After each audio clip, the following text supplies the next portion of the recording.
the beat.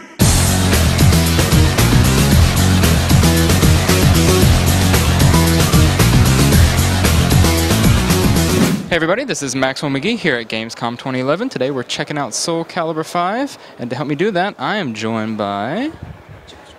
I am the SoulCaliber V producer. My name is Hisaharu Tago. Thank you so much for joining us. So to start things off, I want to talk about the 4 new characters you guys are showing off here at the show. So here at Gamescom we are showing 4 new characters. That would be Hilda, Tira, Maxi, and Boldo.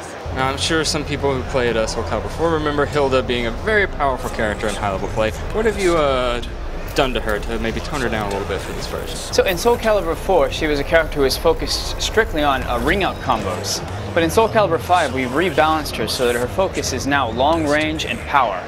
Could you speak a little bit about sort of your general design philosophy, we'll say, for SoulCaliber 5? Are you going for a faster game, maybe a little slower, more technical? Tell us a little more about that. So in SoulCaliber 5, we were aiming for the game to be much more dynamic, much more dramatic, and of course, much faster than it was in SoulCaliber 4. And to facilitate this, we've introduced the quick move system as well as the critical edge system. And we believe tournament players will very much like these systems.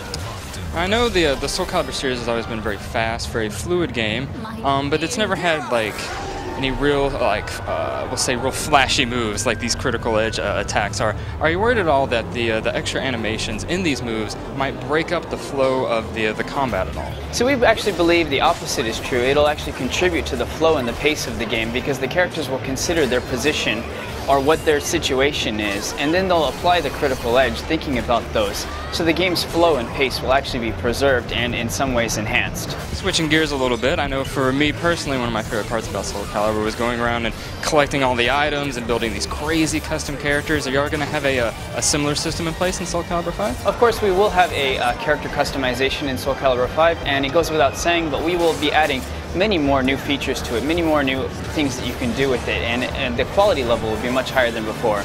The SoulCaliber series has also always had a very robust single-player mode, be it the Battle Tower in 4 or the campaign map back in 2. What sort of single-player features can we expect from SoulCaliber 5? The single-player contents in our games are always well received by our audience, so in addition to just the character creation, we will be including other modes that you can enjoy just by yourself. And of course, the SoulCaliber series has always had these really over-the-top guest characters making an appearance. Can you give us any hints about who we might expect in SoulCaliber 5? Well, we've always been saying from about a year ago that there will be a guest. So, you know, we don't want to just keep saying there will be a guest and will be a guest without actually giving you any information, but unfortunately we won't be able to say anything until the fall or the winter, so please wait just a little longer. Are there any other things you'd like to mention about SoulCaliber 5 before we wrap it up? SoulCaliber 5 is actually a project that has spawned almost from the death of SoulCaliber 4 in a sense.